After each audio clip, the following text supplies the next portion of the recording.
How many of you have been strict parents? How many of you have followed the let me put that right, authoritarian style of parenting, the helicopter style of parenting? There are different ways of parenting our children. I was a strict mom and I regret that. And my children also are quite angry with me now for being very strict as when they were kids, because I wasn't aware of certain facts about how to bring up little children. It's not only about me. There are several other young mothers out there, young parents to be precise, young parents out there who really don't know the exact technique of looking after their children. Giving birth is easy, but nurturing them in the right way is all that matters. Make them into fine individuals or mature adults. For that, we really have to focus on the beautiful parenting skills which are going to be taught to us today by our celebrity guest. She's here with us. She's Dr. Shivani. She is a certified parenting coach, joining us all the way from Chennai, Tamil Nadu.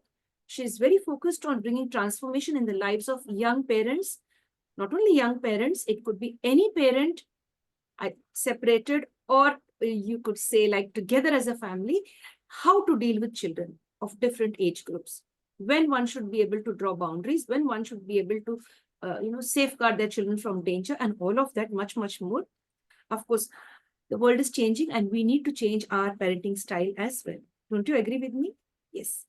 So I'm sure you will have a wonderful time, a learning experience with our celebrity guest. And as we are celebrating Women's Day on 8th March, for all the young mothers, the would-be mothers, it's a special day for us to get to know how to be good parents and to be the best mom for your children. Hello, ma'am, and welcome to the session. Thank you so much, Dr. Shivani, for taking out the time. Thank you. Thank you so much, Andrea, for inviting me here. I'm really honored to be here on your platform, serving your community. Thank you so much, Shivani, ma'am. Thank you very much. What amazes me is you juggle up your work or you hustle in different ways. One is you are a certified parenting coach, and as well, you are an ENT specialist, an ENT surgeon as well, right? So that's really nice. Today, we are going to focus only on parenting skills and later on focus on the ENT journey of yours. I mean, she is into that field. She's a surgeon connected with ENT. But today, it's focusing on the parental journey, because many of us have ruined our children's lives. We have brought a lot of misery to them. And in today's world, with lots of separation, divorces around, how to handle our children? They're so delicate and, they are soft as snow, wet as cement, and they could be molded in any way. So let's mold our children in the right way with the skills and the techniques going to be shared today by none other than Dr. Shivani. Dear ma'am, thank you so much for being here. The first question I'd love to put up for you is, why did you enter into the field of wanting, to coach parents? What made you enter into this field? That's the first question we'd love to know. Not only me, the audience as well. Yes. So when I was in ENT OPD, especially post-COVID, 2020, 2021, I started seeing a lot of children coming up to me with speech delays, unable to focus. Because of this, they had to undergo a lot of speech therapy, like for months together. Every day they have to sit there 2-3 hours and then get speech therapy. Some kids even worse. They were talking well before actually COVID started. But after COVID started, after that finished, they have regressed. They stopped talking. All this was very disturbing for me. It was like, it was very provocating for me. And then I researched what happened, why this is happening. The main reason is excessive screen time. Okay, that is one thing like almost all parents are worried about. The second thing is when I started researching more, there is a whole big iceberg attached to it. There are ways how to parent in a better way. Like many of us would have heard it in the internet, like positive parenting, gentle parenting, conscious parenting, or mindful parenting. Okay, all this is more or less same, but it's important for every parent to have these tools, so that they will raise a child who is confident. You're not to raise a child out of respect and love, not with fear.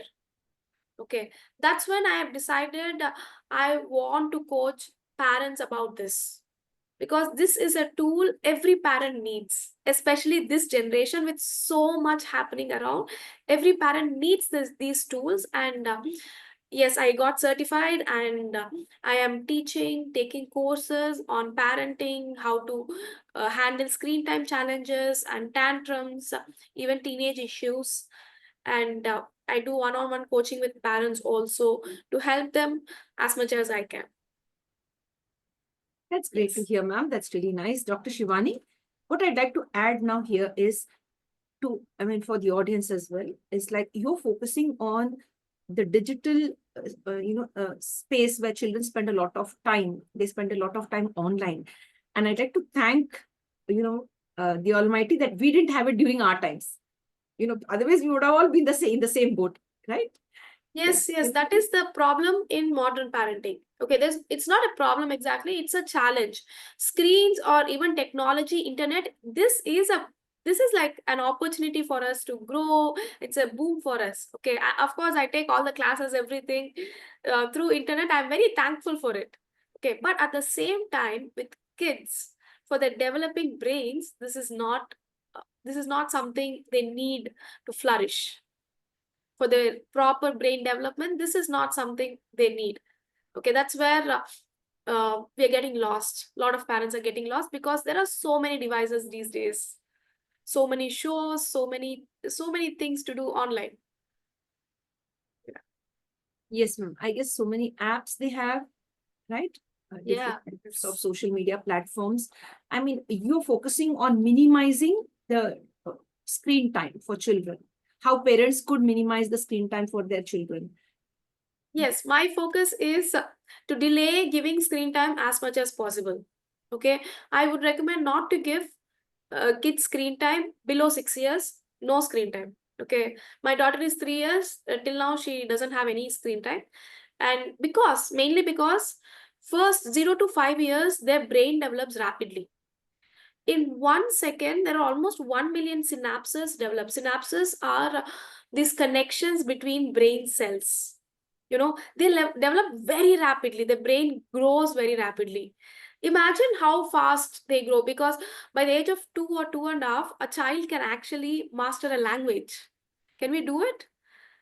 We cannot do it. As adults, we cannot do it, because that's how fast their brain is growing. So below 6 years, I strictly recommend no screen time. Although, WHO guidelines, they are different. They say below 2 years, definitely no screen time. After that, half an hour. Yeah. That's great, ma'am. That's really nice. And now I think it's the examination time. Almost all states of India, it's the annual exam going on in different, places in different parts of India. So what is the special tip that you have for all the parents and students as well? Like how to manage, they're so much attracted to something that they want to watch, like if something's going viral and they want to really spend some time, or they want to, chill off the stress of examination and, spend some time. And then they are glued with it for a longer time and then they lose a lot of, precious time and they don't prepare well for their exam. So what is a tip from you being a parental coach? How would you like to help us today? So, firstly, let me be clear, you cannot do it just before the exam. Just before the exam, cutting the screen time is so difficult for any child. Okay, so plan it advance. Definitely, it will take. When you see my course or my coaching, I do not recommend any parent to cut down screen time that day itself. If the child is glued to screen, suppose say 3 to 4 hours. Okay, and you want to cut down the screen time tomorrow itself, don't go cold turkey. Okay, so I recommend cutting it down gradually. Okay, so if your child, if the child is going for exams, okay, before itself, 1 or 2 months before itself, plan. Okay, plan how much should be the screen time. You can plan the schedule, what all they have to study. Maybe after coming back, they can do science, then max 1 hour, then maybe half an hour or 15 minutes of screen time, their favorite show or whatever it is. Okay, so cutting down is difficult. So my advice is definitely plan plan in advance with your child, involve your child also in planning, and put a screen time boundary. Don't take it off completely. If you're taking it off completely, they have this addiction towards it, right? They want to watch. So tell the scenario, this you have to provide this many hours for studying.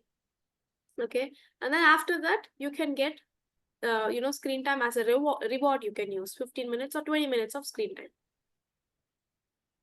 Yeah, that works.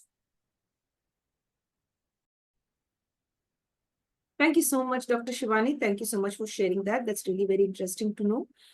Like, give them the chance to use the mobile as a reward, right? Not Yes. completely cutting it away from them. Otherwise, they'll start craving for that, or maybe they have that craze, and then that becomes too much for them. It becomes like an addiction, as you mentioned. So it's better to give them, take it away slowly, not at one go. Yes. Now, ma'am, we've also seen parents themselves being addicted to the screen and neglecting their children. Now, I wouldn't want to mention, anybody, either the male, the father or the mother. When I say parents, it's like gender neutral over here. So how can parents also control themselves, have that control over them? Like, no, I'm not going to, touch my mobile, or, no screen time for me too. If I want it for my child, it should be a big no for me as well. It's not practice what you preach. At least when the child is around you, you do not use it. So how are you going to share this from your end, being a parental coach? What is it from you? So let me give you a fact here. Okay. The fact is, even for adults, the maximum screen time you can have in a day is 2 hours. Okay. I know a lot of us don't follow it, but it's 2 hours. More than 2 hours, there are a lot of things that is happening to your body. Especially, it will disrupt your sleep, focus, you get annoyed, lot of mood swings. This is like tip of the iceberg. Okay. So I am telling this because this will give you a motivation to limit screen time. Okay. So secondly, children mirror whatever we are doing. You take a book and read, they do that. If we are watching TV when we are having dinner, they also want to do that. Okay. So they just imitate us, and that's how they learn. So it's very important for any parent to limit screen time, at least with when kids are around. Okay. One more thing, what happens is, if your child wants to share with you something and you are on phone just scrolling or busy, they feel that my mother doesn't love me. They don't feel seen. They feel neglected. Okay. Because of that, tantrums increase because they want your attention there. The tantrums will in turn increase, and it's very difficult to manage. Yes. So it's important for a parent, when kids are at least around. I keep telling this in my course, everything can wait. Like everything, you don't have any emergencies. Even though there are emergencies, give your other family members phone number. But when your child is around, it's better not to have phone in your sight, because if phone is there in your sight, notification pop up and you have this urge to have see the phone. Okay, so what I do usually when I'm around my daughter, when I'm playing, I just keep it like far away in a shelf, so that I have my full attention with her. Okay, even though someone is calling, even though it's an emergency or something, they can reach out my husband or my parents or whatever. So it's very important to be conscious about our own screen time in front of kids. That's really nice. Very, very true, ma'am. Now, if people would like to connect with you, they would want to, go in for a parental coaching session with you. Like, is it for a week or a day? It's online, offline, or hybrid? If you can share that with us. Sure. If someone wants to connect with me, they can connect with me through Instagram. My ID is at the rate of at parenting_expert_Dr.Shivani, or simply type in Instagram Dr. Shivani Parenting Coach, you will find me. So you can DM me there, and I will be giving one-on-one sessions on Zoom. And if offline is needed, I will be also taking the offline sessions too. Okay, so once I assess the problem, okay, I can give an idea about how many sessions are needed. 1, 3, or 5. Okay, that is one thing. And secondly, some parents are very interested in learning a lot. So for them, I recommend courses. Like I have a digital detox course for all the parents struggling with screen time. This applies for anyone, like teenager or your child is a toddler or anything. So second program, I focus on toddlers. This is toddler transformation program where I give everything in this program, from tantrums, how to develop a positive connection, how to discipline, how you can be a calm parent. Everything is there in the program. So you can hop on that program also and get the best out of it. Really nice, ma'am. That's great. Now, ma'am, according to you, which is the best form of, the best form of parenting style, or to put it right, the best parenting style? Like, if you're too gentle, also your children will take advantage of you. I think mindful parenting is something okay. I don't know. I feel like, you should always be mindful of what you're doing. I would like it directly from you because you're the parenting coach, and I would love it from you to hear it. So, as you mentioned before, okay, in parenting, there are types of parenting, especially there are 4. Okay, first one is authoritarian parenting. Okay, this is like too strict. Okay, basically it's fear-based parenting. Okay, and one more thing, what I want to tell you is here, parenting is something we don't learn. A lot of parents feel, this is very natural. Okay, but the thing is, the generations are differing. Right now, in this generation, it's really important to learn parenting. Okay. So, yeah, coming to authoritarian parenting, what happens here? Fear-based parenting. When the fear is there, the child, you will get the outcome. You will make the child do the homework, but the child does it not with interest, with the fear. And in a long run, it's gonna, affect their self-esteem, the bond you have with your child. Okay, the second type is authoritative parenting. Okay, so under this type of parenting, it is called everything like gentle parenting, mindful, positive. You know, all these terminologies are more or less similar. Okay, so if you say a mother who is getting angry a lot, a mother who is stressed out a lot, this mother needs work on herself, right? So mindful parenting, it is called. You have to work on yourself to give the best for your child. Okay, whereas when you see positive parenting or gentle parenting, these parenting style, they give you tools how to go about any situation to get the best out of it. So it's not like you're too strict or not too gentle. You have rules, but at the same time, uh, you you know you are having the rules. You are the one who is having control over the situation. Okay, but at the same time, you have a beautiful bond with your child. Your child listens to you. you know so this is authoritative parenting, and the kids grow up to be like very confident, emotionally intelligent, well bonded, connected to parents. you know these are the uh, you know these are the kids who grow up to be leaders. Okay. Third type is permissive parenting. you know Very lenient. Parents say yes for everything, so the child may get spoiled. The fourth one is neglectful, where parent is hardly available around the child, and it causes a lot of emotional scarring. So out of all this, of course, um, positive parenting or gentle parenting, I would recommend all this because I teach everyone here.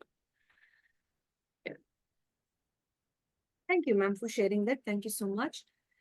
You see, now in certain families, there's a lot of pressure, and the pressure of the household, or the misunderstanding that happens at home between the spouses and the in-laws, that temper, that anger, that frustration is taken out on the little children or on the child. This has happened a lot. Sometimes even I did that. I have to admit that. I just take out that pressure, and if the child is there, I just put that the shift of anger, you say, or displacement of anger happens. So how does a parent control this? I know you should never show your temper on children, especially somebody else's anger that you would like to take it out on them. You can't do that directly, and so you just put, on your child, put it on your child, or just speak to them harshly, or just give them a tight slap, something like that. So how would you like to help parents who are in this zone?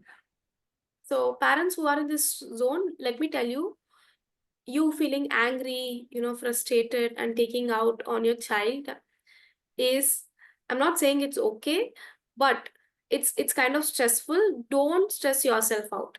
I've seen parents feeling very guilty about this. Okay. Once you let go of this guilt, okay, once you know the root cause, okay, then you can do better. I've seen parents, I really ask these questions to a lot of parents, answer is, the parents sometimes they feel kids are small, they cannot do anything else, even though you shout. I wonder sometimes why everything comes on to these small kids. So they say, some people say they are my kids, they come out of us and they'll be like, they're part of blood and thing. So they think it's okay to show the frustration. Many parents think that. And let's be very honest here, okay? As mothers or as parents, if you are living in a joint family, you have to be in control with everyone, say husband, in-laws, everyone around you. Okay, so that frustration, everything may come on children. Okay, so what I want to say here is this is quite common. Okay, and parents feel guilty about it. Okay, so let's, first thing you all the parents has to do is let go of the guilt. Okay, once you let go of the guilt, then you can control your emotions. Yes. So how you can control your anger or frustration is, I teach a lot of techniques. Breathing techniques works. Take deep breath. Just count for 1, 2, 3, 4, 5. It works. You can take a smiley ball and then press it. That also works. There is so much about stress management. Okay. Whatever works, you can do it. I take a big session on this. Sometimes for some mothers, they go to washroom, they have nice cold water face wash that calms them down. Meditation works. For me personally, I have to work out, I go to gym, and that makes me put in a very good mood. So understand that we are in charge of our own emotions. Only we can regulate it. Okay, there are so many ways, and as a parent, we can explore. And the second thing is lack of time, lack of self rituals. You're drained out by everything around kids, household, office, everything. So that is like little draining out. So what we can do here is have 5 minutes, 10 minutes of your favorite ritual, like whatever you love doing, listening to good songs you like, or sometimes drawing. I sit and draw or paint with my daughter.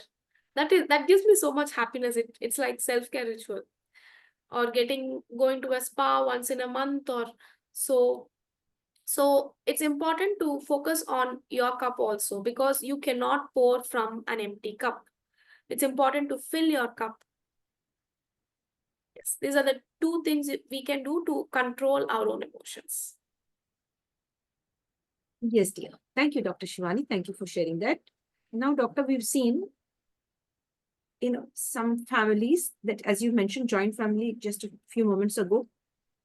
In the joint family system, we've seen the grandparents giving more love and affection to a few of the grandchildren and neglecting the other grandchildren in the family. And when the other grandchildren are neglected, that is really an unbearable thing for the mother. It is too much for her to bear that her children being sidelined, and the other grandchildren given importance. I wouldn't want to mention here if it is the son's children or daughter's children. In general, I'm just saying that. So no prioritizing your grandchildren. You should treat everyone with love and care. Now, when a mother witnesses her children being sidelined in a joint family, day in and day out, prioritizing, the other grandchildren over her children, what, what, what steps she should take, or what is the immediate thing that she has to do? Because that's going to affect the child and the mother as well. And the father is constantly outside on tours and is hardly aware of what's going on at home, because the mother is present there. She knows day in and day out what's happening. So how would you like to share your thoughts and your expertise and help these mothers who are stuck up in such a situation? Very good question, Andrea. So first, let me tell one thing. Okay. So we can control only ourselves. We cannot control the whole family, or for that matter, we can't even control our own kids. Okay. We can only have nice bond with our kids and make them listen to us. That is the whole point about positive parenting or gentle parenting. Okay. So when it comes to other family members, the mother has to know that she cannot control them. Okay. And that if she is this kind of resilient woman, their kids are also going to be resilient. Okay. Because if the mother is getting affected, it is showing that the mother needs their validation. Okay. So that children are also going to get carried. Okay. So whatever happens for a mother in this kind of situation, I agree it's not easy, but what we can do is change the perspective. Okay. It's okay if they give the validation or not, it's fine. Let's do our own work.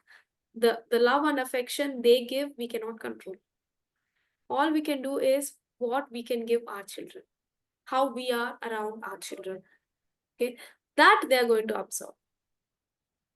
Okay. And they are going to think the same way you do. Okay. It's interesting. Very, very interesting. See, ma'am, I just like to ask you another question is, certain young moms and dads as well, the young parents, to put them, to put it in the right way, young parents, they are still not prepared to have a child in hand. By accident, by chance, they give birth to a child and they're not prepared to be parents. Now, how would you help such parents? Like, they didn't want to have it, and yet it was too late to abort the child, or it was too late, for things to be normal, and the child is born. How do you help such parents, being a parenting coach? Yes, I agree. There are cases like this, where parents are getting this unexpected baby or the surprise baby. I agree. So when it comes to how young as a parent is important, is it affecting their career? Is it affecting their growth? Are they actually ready to face the baby things? Everything. They should be aware of it and they should take a decision. If not, also, once you have a baby in your hand, you don't have an option, then definitely it's important to, you know, take help from others. If there is less help from the family, take help from nannies or daycare center. I'm sure even now there is so much help around us. So take help from others. And secondly, baby stage, they grow. If a lot of parents are very frustrated at that stage, let me tell one thing, they outgrow the process. If we are thinking this child is not sleeping, I'm not able to go to work, let me tell you, they will sleep after 2 years throughout the night. Okay, you can go to work after 1 or 1.5 years, depending on the help you have. Okay, so even though you have a baby, you don't want it, it's a blessing, definitely. A lot of parents are struggling these days. I've seen IVF centers blooming, so be happy, it's a God's gift, and know that things are going to change for the good, and it's not going to be the same always. Okay, the stress associated with it, I agree, it is stressful, maybe financially, emotionally, but there is a lot of help. I promise there is a lot of help. Emotionally, we can give, and financially also, I'm sure parents or grandparents, there will definitely come a point where people will help you. So take a positive note on this, be positive, and have a happy life. That's great. That's really nice. A wonderful suggestion, ma'am. Thank you so much. Now, dear doctor, let me put this right. Like Dr. Shivani, there are parents who, you see, to put that like in an appropriate way, parents, one of the parent is an alcoholic, to put it very right. So one of the parent is an alcoholic, and the other parent, irrespective of gender, I'm speaking, I'm not gender biased over here, irrespective of gender.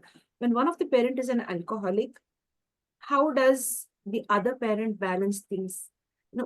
How can you help that parent if at all he or she has come to you for some parental help, coaching, so in what way would you help that person to face the situation? Good question, very good question. This may be happening in India, especially in many places. I agree. So if one is alcoholic, what we can do? The other one is try to talk with them, tell that it is affecting the family life, and especially in our scenario, what happens after coming back? There may be a lot of fights. That is what is going to get affected. Okay, how kids are going to get affected? Because of that, they imitate. They think not being responsible is fine. The thing is, if a parent is alcoholic, they are mostly not responsible. They are not responsible financially or taking care of kids or anything. So kids may think the same thing, and sons especially, they take that behavior, and they may uh, you know they may become adults like that. They may think it's okay. Okay. Second thing that kids may get affected is because of the fights, because of the emotion turmoil the other parent is put under. The other parent is worried, stressed. I'm helpless. What can I do about it? Okay. This is going to affect the child. The child is scared. The child is having low self-esteem. Basically, one more thing is children think everything around them happens because of them. They think everyone loves them. They are like the center of the world. They think that. Even sometimes I snap at my daughter. I go and tell her, I'm sorry, it's not your fault. She thinks actually it's because of me my mom behaved like this. Okay. So it's important for a child, if they're growing up in such harsh environment, it's hard for everyone, I agree. So for mothers like that, or for parents like that, it's important, if the situation goes out of the hand, to be distant, to the main the main function of a parent, or the main thing the parent can provide for a child, is a good environment for them to nourish. Okay, if the environment is not good, if they're having a bad influence, it's important to take a step ahead and step further, and go ahead with other things, so that you provide a good future for your child. Okay, it depends upon the severity. I'm not going to go into the details, but yeah, if you can talk it out, tell that you're worried about the child, about the environment they're growing up. If you're getting a positive response, that's good. If not, you can only control how much you can do about it. Again, I'm saying this, and go ahead, and as a parent, be responsible about the environment you are putting your child under.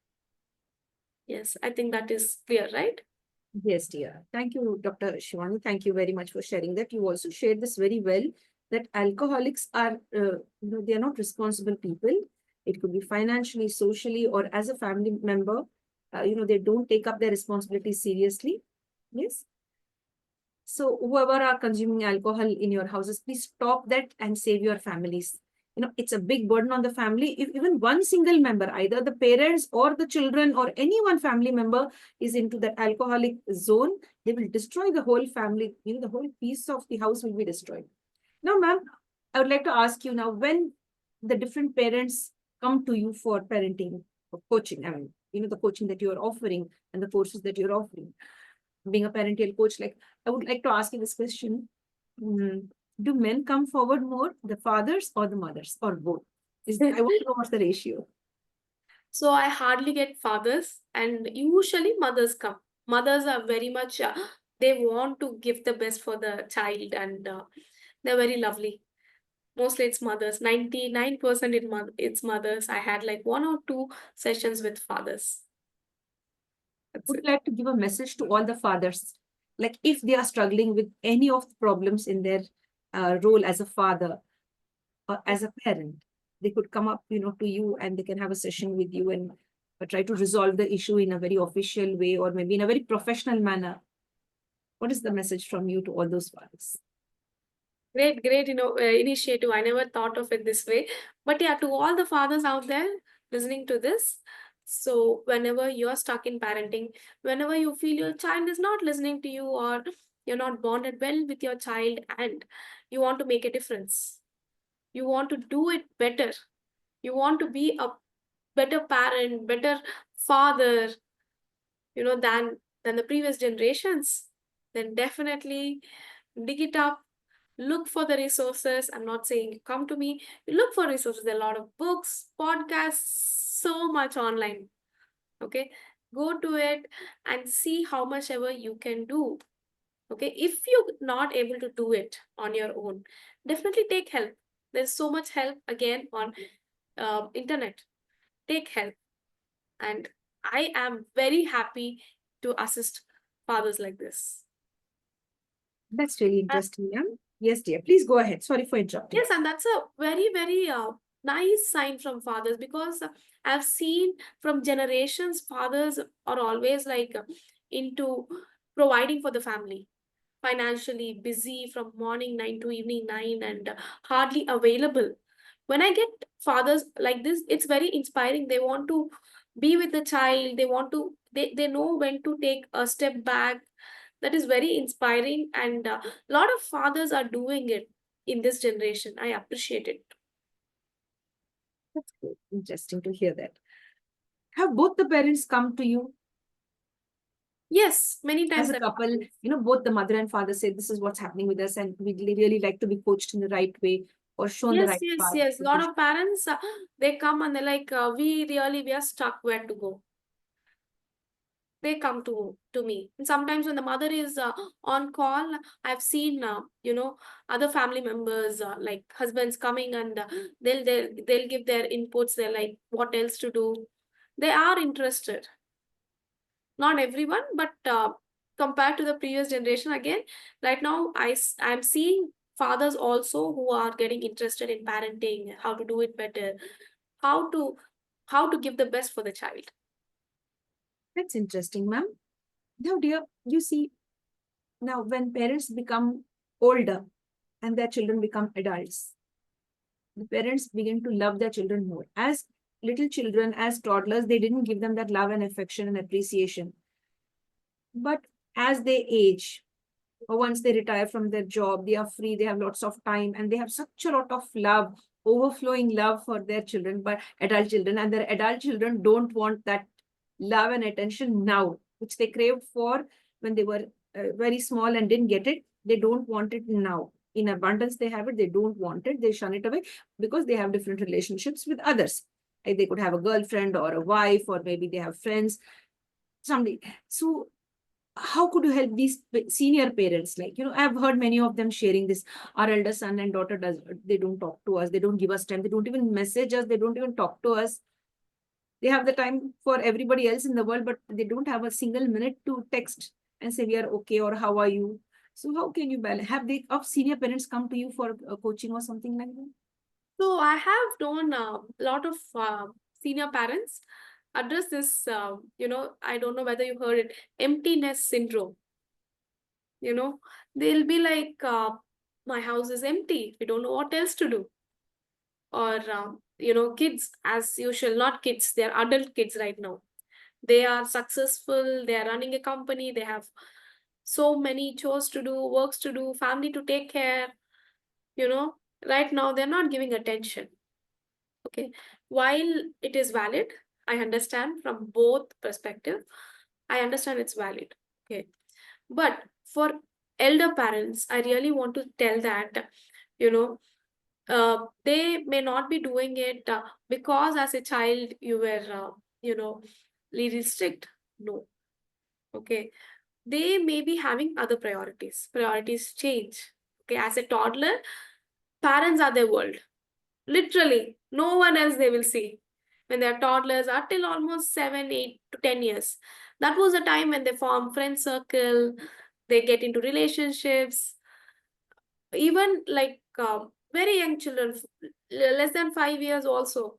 If the parent is around, if I am there, my daughter don't even go to their her grandparents. Okay, so for kids it work like this. For adult kids, they have the responsibility. Okay, for elder parents, what they can do, I understand it is like this. You know, I've seen parents, no, not parents, adult kids. They put a reminder on the phone saying that call mom, call dad. Every day they talk for 5-10 minutes to make sure that they're okay. Okay, if not, if I understand some kids, they are really busy to do that also. Okay, I understand.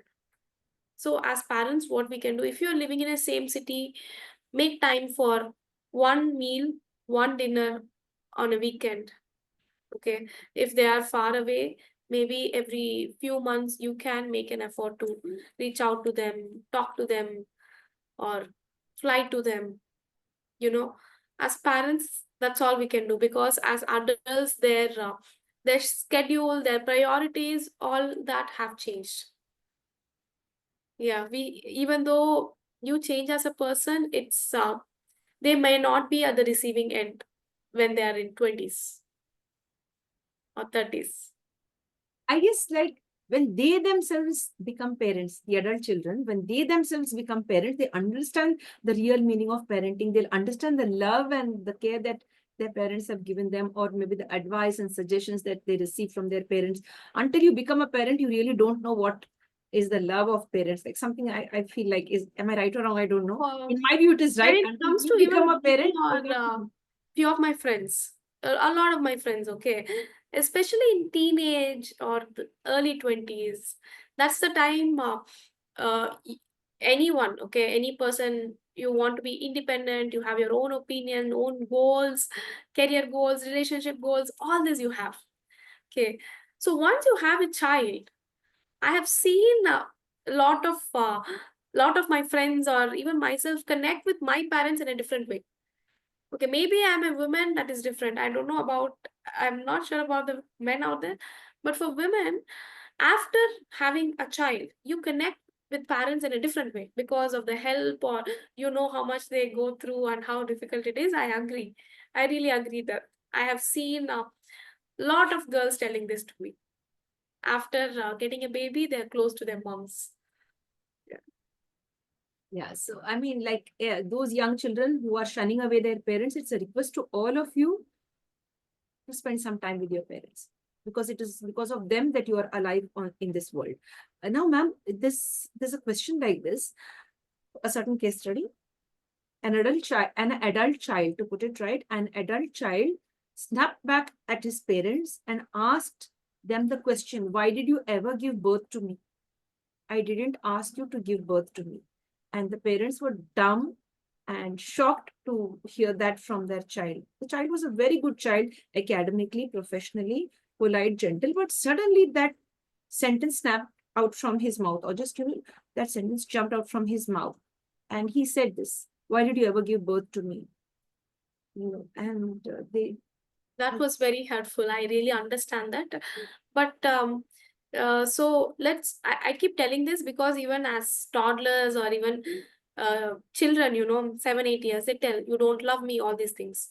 It's important, from beginning to not take children's words personally. Okay, you're telling this adult child, okay, he may be like 20s, say.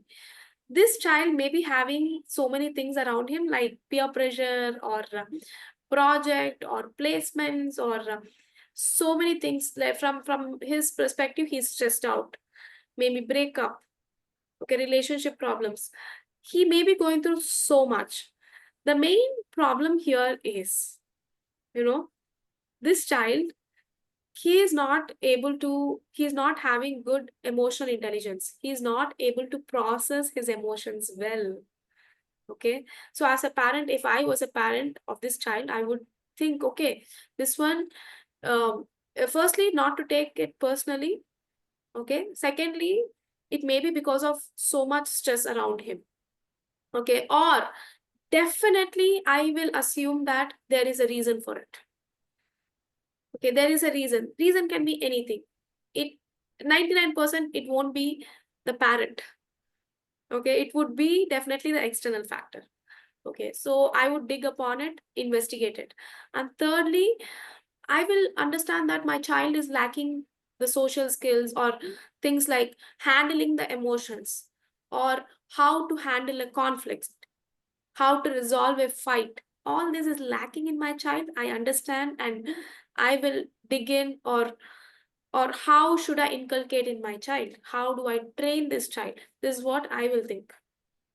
And if you approach this way, uh, you know, things will be easy. But if you're taking each and everything personally, it is so difficult because I've seen my daughter also. She is just 3, but still she is like, sometimes they want to provocate you. Okay. She'll go to her grandmother and say, I love my tata grandfather more. Mhm. Okay. There is nothing. Okay. She just wants the attention. She just wants to see the reaction. Okay, nothing personal. She's the one who spends more time and they have beautiful relations, but she just wants to experiment what is going to happen. She comes to me also and says, and I'm like, okay, fine, that's it. And next time she doesn't say that. So they experiment a lot. They want to see your reaction. Never take kids' words personally, especially the harsh ones. Okay, once we take it personally, we cannot find a solution for it. Only if we detach from it and see, then you can guide your child. Very fair, ma'am. You answered it so well. You really taken us deep into making us understand that you may not be the problem. The child or the adult child may be having some other issues outside. 99% of the time, it is like outside the issue may be troubling him or her, and they may take that on you. They may show that irritation or frustration on you. So if you Yes, this is what happens usually in teenagers' life. Teenagers, first of all, they're having growth spurts, hormonal activities, all these things. Along with that, peer pressure, studies, academic pressure, so many things they have, and they snap at the parents like anything. And if parents take it personally, it is so difficult for them to guide. Only if you detach it and see, then you can do it. And I think this is also the same situation you're saying. The adult child, I understand, even early 20s or even 30s, sometimes we all make mistakes. We all tell words which we don't mean.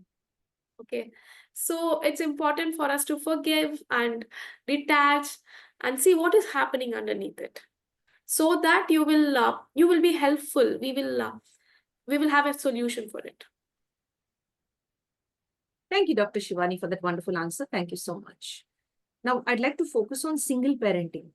Now, in today's world, single parenting has become quite rampant, and there are many unwed mothers, their children.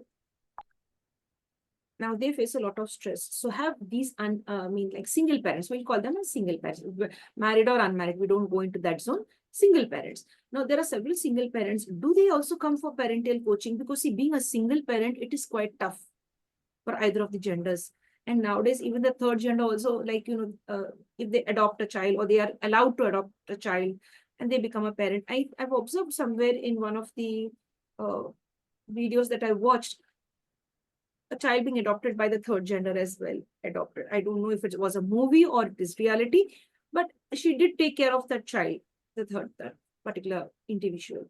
So single parents looking after children, do you have a special course only for single parents? Because I think they are the ones who need it the most. Is there something like that, or you plan to have one session like that in the near future?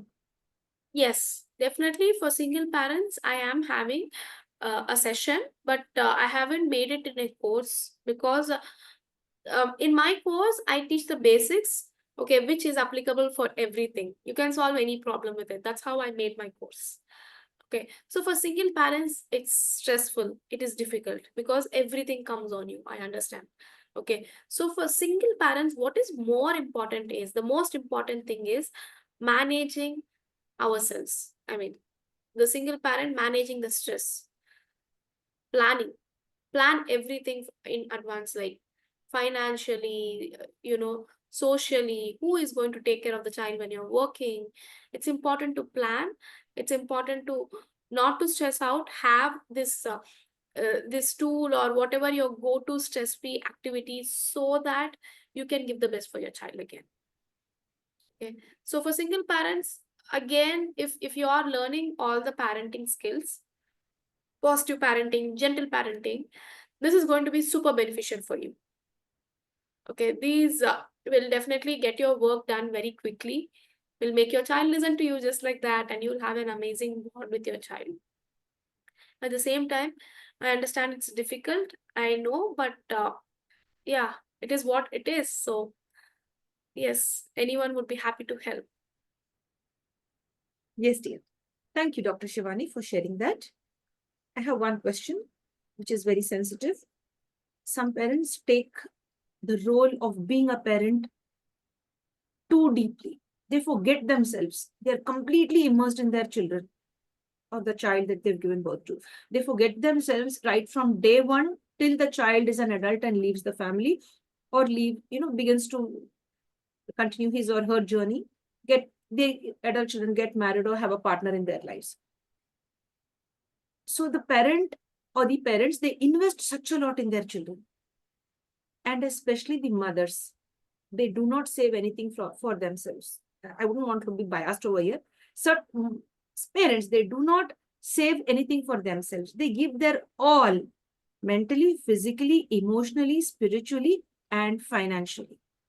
And that is where they have made a mistake. Because adult children, some of them are very cruel to their elderly parents. So I think in these parental coaching sessions, parents should be taught how to manage their finances to keep a part of their salary for themselves. Whatever they are earning, a bit for themselves, because they should not be dependent on their children tomorrow to put their hand out and ask, give me some help, and they will not be respected by their adult children, right? So do you have something like that in place where you focus on making these parents aware, like this is very important that you save up something for yourself? Being a parent doesn't mean you forget yourself, because there are, like if you take 50-50, like 50% are, okay, but the remaining 50 are completely, especially from the urban, semi-urban areas or the rural areas. Even in the city areas, you have certain people, like they forget themselves and they give their all to their children. Over to you, ma'am. Yeah. So when you see this kind of scenario, I teach resilient parenting. Okay. Wow. So that means that I'll give you a scenario. Last time when I was in beach with my daughter, I have given her a balloon. I bought a balloon, I gave her, and I told, if you are leaving this balloon, I will not buy it again. Okay. Obviously, she lost it. She left it. I didn't buy it. I stood up my words, and then I was not yelling at her or shouting. I was not angry. I knew this is going to happen, but then I wanted to teach her the value of things. Okay. I wanted to know that anything, she's not spoiled. She has to know the value of things, of money. So she was upset. She was crying for 10-15 minutes, and afterwards she was okay. Okay.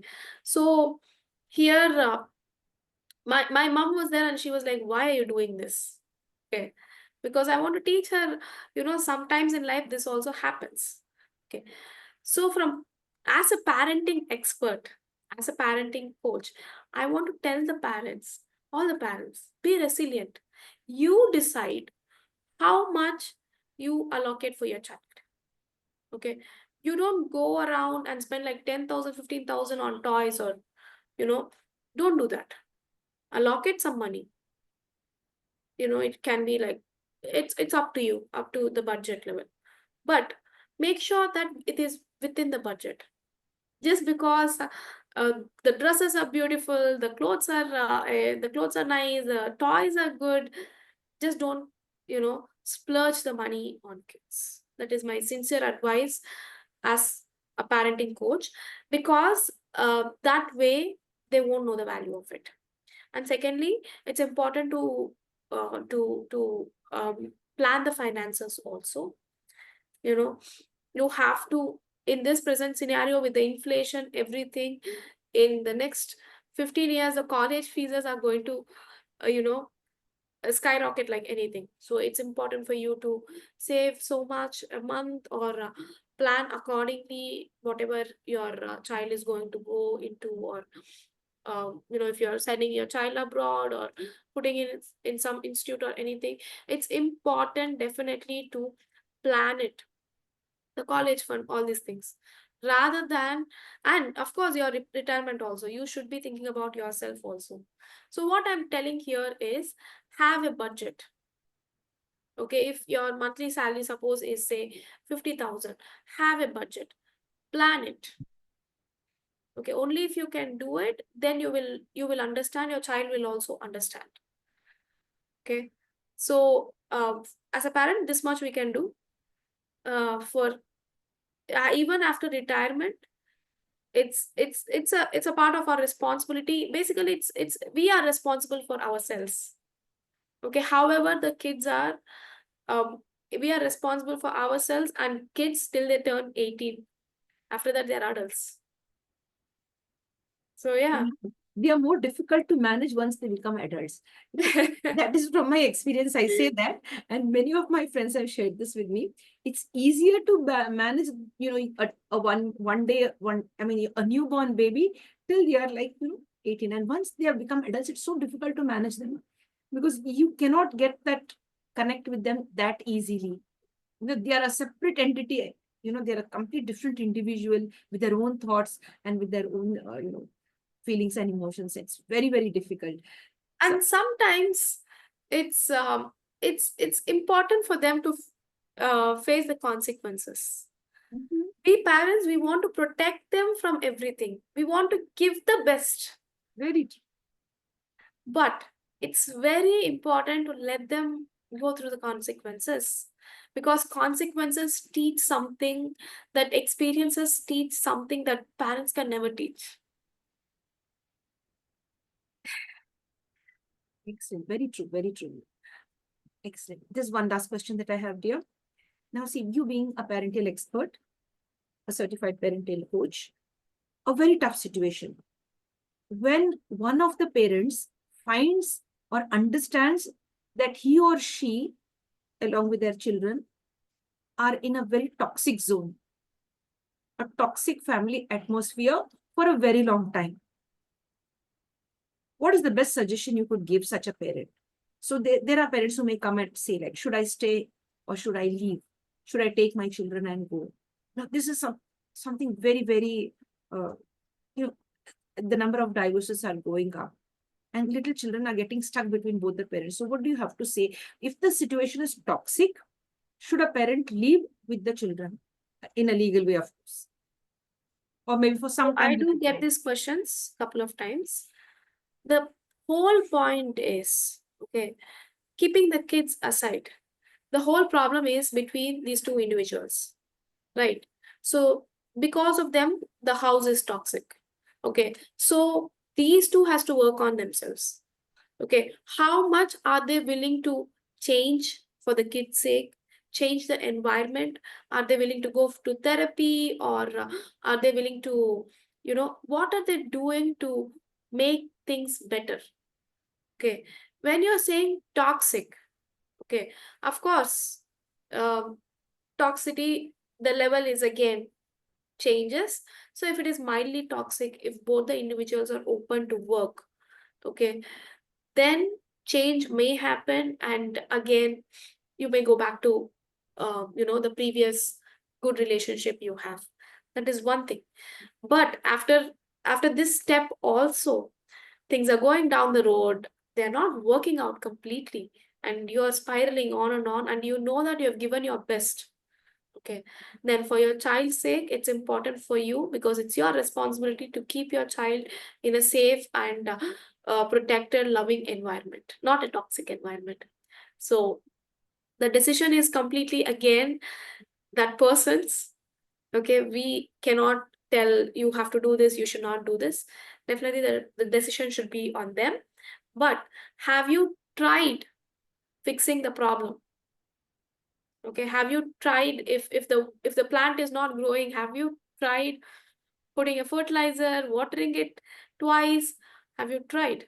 And if nothing works, I agree, it's better to uh, take yourself out of that environment where growth is not possible, where your child is getting affected. Then definitely you should do it.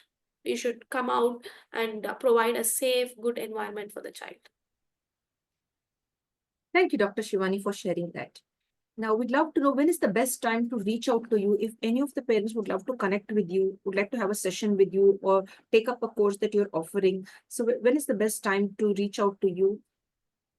Reach out to me on Instagram. You can DM me. I usually reply within 1 or 2 days, definitely. So I think my Instagram ID is pretty easy. Parenting expert Dr. Shivani. You can get me there.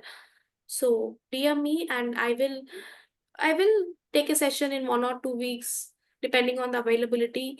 And if you want to hop on a course, I have recorded all the courses already available. I can give the recorded courses. That's interesting, dear. Thank you so much. Is there anything else that you'd love to share from your end?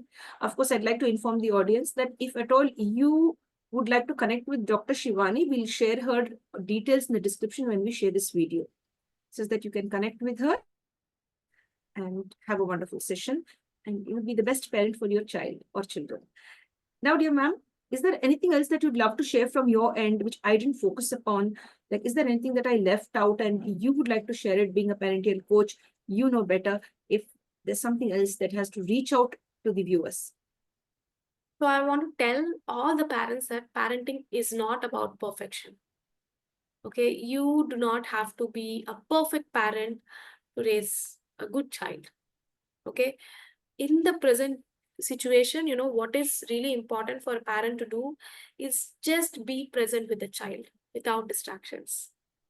Once you be present with the child, you will understand your child better, you will have a beautiful bond, and that is something valuable you can give your child, precious, which you can give to your child. And that's what I want to tell all the parents. Thank you, dear. That's really nice. And you made me feel good, that you cannot be a perfect parent. It's a process. I mean, there may be something that goes up and down a little, so don't feel guilty. Go with the flow. Everyone is imperfect, and even though I'm a parenting expert, there are moments in my life where I feel, oh my God, I didn't do enough. Okay, so it's okay. Let that feeling go and look forward how you can grow, how you can do better, and main importantly, what kids want from you, your time, your attention.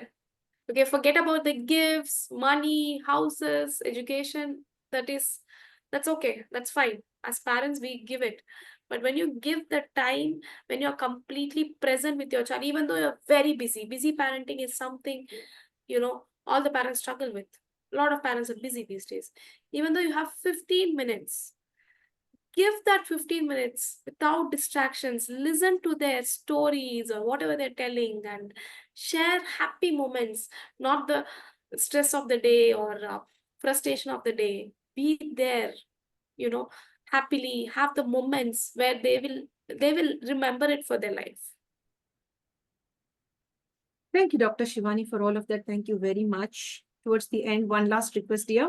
What is the message from Dr. Shivani for Women's Day? Like, I mean, we are very close. Like, today is 6th and it's 8th that we're going to celebrate the International Women's Day. So what is your message to the world, to all the women in the world?